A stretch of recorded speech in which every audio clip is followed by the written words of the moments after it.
সালাম আলাইকুম রহমতুল্লাহি বারাকাতুহু। গত বৃহস্পতিবার বাংলাদেশের প্রধানমন্ত্রী তারেক রহমানের সাথে ডক্টর ইউনূসের একটি গোপন বৈঠক হয়েছে বলে শোনা যায়। সেখানে কে কে উপস্থিত ছিলেন? সেখানে উপস্থিত ছিলেন বলে শোনা যায় 4 জন। তার মধ্যে ডক্টর মোহাম্মদ ইউনূস, প্রধানমন্ত্রী তারেক রহমান এবং বিএনপির মহাসচিব মির্জা ফখরুল ইসলাম আলমগীর এবং তারেক রহমানের একজন বিশেষ সহকারী। এই গোপন বৈঠকটি 2 ঘন্টা সময়ের মতো হয়েছে বলে শোনা যায়। তারেক রহমান ডক্টর ইউনূসকে প্রস্তাব দিয়েছেন পরবর্তী প্রেসিডেন্ট হতে বাংলাদেশের।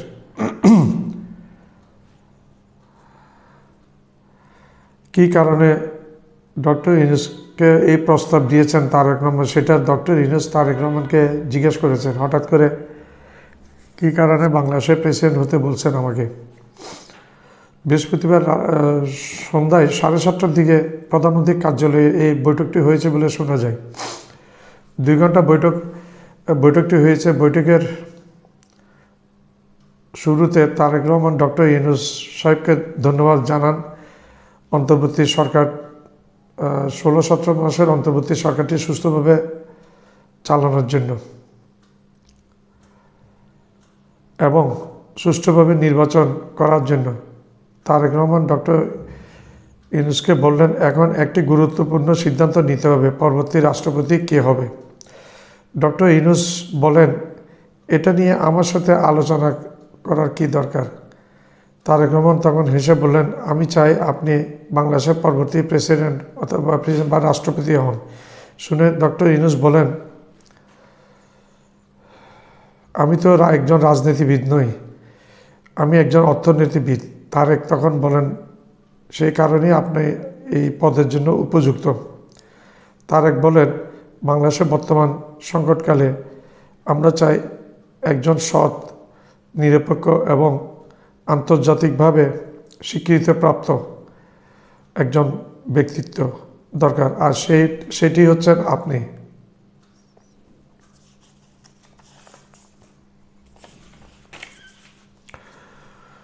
আপনার চেয়ে উপযুক্ত আর কেউ নেই বর্তমানে।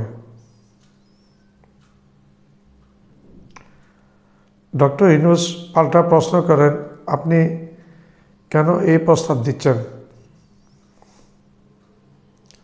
তারেক নাকি বলেছেন, আমি প্রধানমন্ত্রী হিসেবে দেশ চালাতে চাই, কিন্তু আমার বিরুদ্ধে অভিযোগ আছে, আমার উপর মানুষের অনাস্থা আছে, কিন্তু আপনি রাষ্ট্রপতি হলে মানুষ বুঝতে পারবে দেশে একজন সৎ এবং নিরপেক্ষ ব্যক্তি রাষ্ট্রের সর্বোচ্চ পদে আছে এবং এতে আমার সরকার পরিচালনা করতে সহজ হবে। ডক্টর ইউনূস বুঝতে পেরেছেন তারেক চান ডক্টর ইউনূসের জনপ্রিয়তা ও বিদেশে ডক্টর ইউনূসের গ্রহণযোগ্যতা ব্যবহার করে নিজের সরকারের বৈধতা দিতে।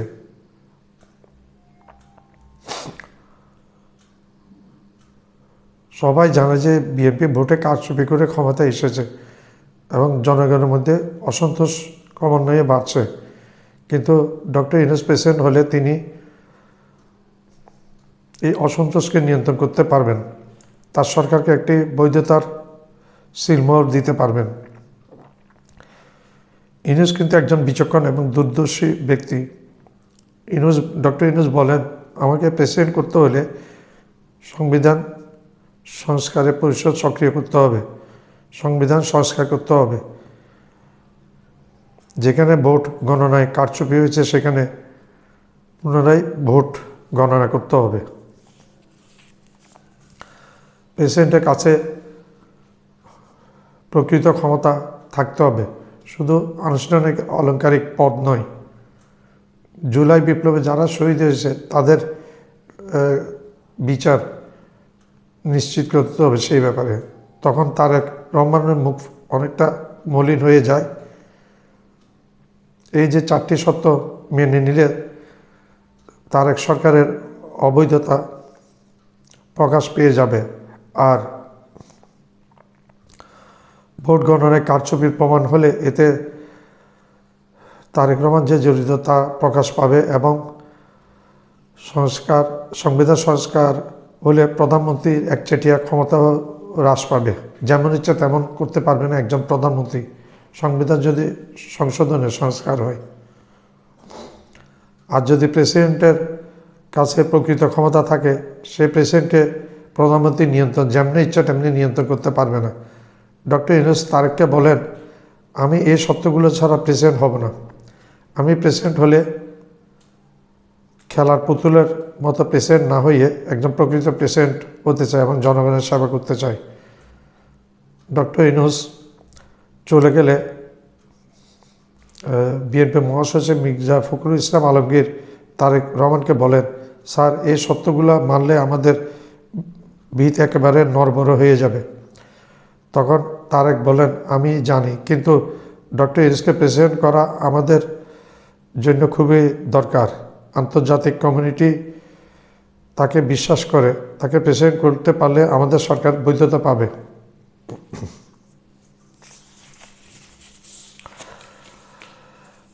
তারেক বলেন,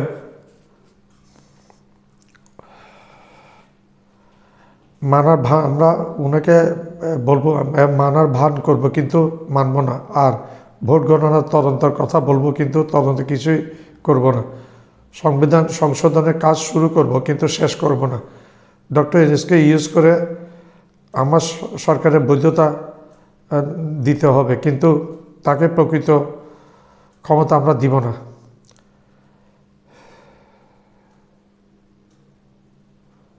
এই কথাবার্তাগুলো গোপনে একজন রেকর্ড করে নিয়েছেন বলে শোনা যায় এবং তা ফাঁস হয়ে গেছে এবং এগুলো নাকি ভাইরাল হয়ে গেছে বলে শোনা যায়।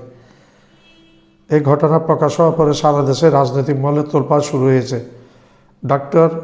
ডাক্তার শফিকুর রহমান জামাতের আমির বলেছেন, তারেক রহমান ইউনূস সাহেবকে ব্যবহার করে ইউনূস সাহেবের সম্মান এবং জনপ্রিয়তা কাজে লাগিয়ে নিজের সরকারকে বৈধতা দিতে চাচ্ছে। 11 দলীয় জোটের রাশেদ প্রধান বলেছেন, আমরা তারেকের ফাঁদে পড়তে দিব না ডক্টর ইউনূস সাহেবকে, এভাবে আমরা ব্যবহার করতে দিব না। তারেক রহমানকে যদি ইউনূস প্রেসিডেন্ট করতে হলে, তারেক রহমান যদি ইউনূস সাহেবকে প্রেসিডেন্ট করে এবং প্রেসিডেন্ট করতে হলে তার শর্তগুলি পূর্ণভাবে মানতে হবে।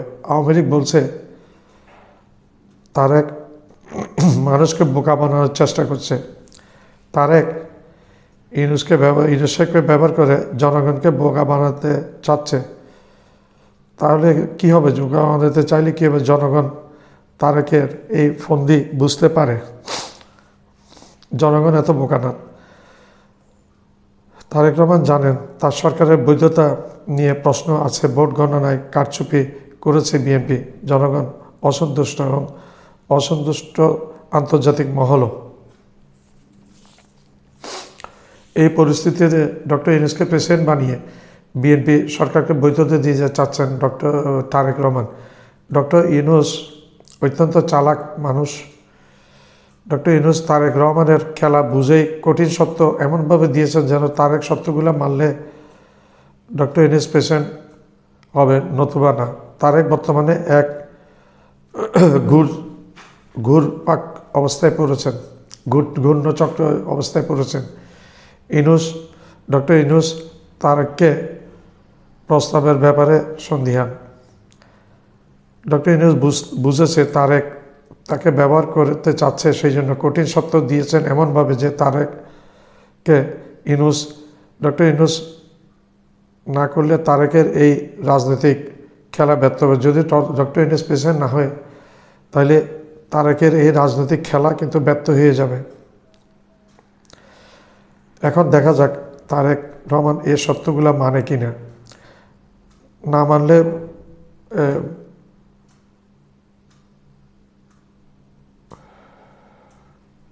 দেখা যাক তারেক জিয়া এই সত্যগুলা মানবে কিনা। মানলে ভোট গণনায় কারচুপির তদন্ত হবে এবং রিপোর্ট বেরিয়ে আসলে তারেক জিয়ার বিরুদ্ধে মামলাও হতে পারে এবং সরকারের পতন হতে পারে। সত্য না মানলে ডক্টর ইউনূস প্রেসিডেন্ট হবে না এবং তারেক সরকারের বৈধতা নিয়ে প্রশ্ন থেকে যাবে। জনগণ চাচ্ছে ডক্টর ইউনূস প্রেসিডেন্ট হোক প্রকৃত ক্ষমতা নিয়ে, একজন রাষ্ট্রপতির যে ক্ষমতা থাকে সেই ক্ষমতা নিয়ে। তারেক জানে তার উপর জনগণের আস্থা নেই, তাই ডক্টর ইউনূসকে ব্যবহার করে সরকারের বৈধতা দিতে চাচ্ছেন। ডক্টর ইউনূস এমন সত্য দিয়েছেন তা তারেক জিয়ার পক্ষে মানা প্রায় অসম্ভব। আমার চ্যানেলটা লাইক করবেন, শেয়ার করবেন, সাবস্ক্রাইব করবেন, বেল আইকনটা প্রেস করবেন, সাবস্ক্রাইব করতে ভুলবেন না। আবার বলছি, আমার চ্যানেলটা লাইক করবেন, শেয়ার করবেন, সাবস্ক্রাইব করবেন, বেল আইকনটা প্রেস করবেন, সাবস্ক্রাইব করবেন, সাবস্ক্রাইব করবেন, সাবস্ক্রাইব করবেন, সাবস্ক্রাইব করতে ভুলবেন না।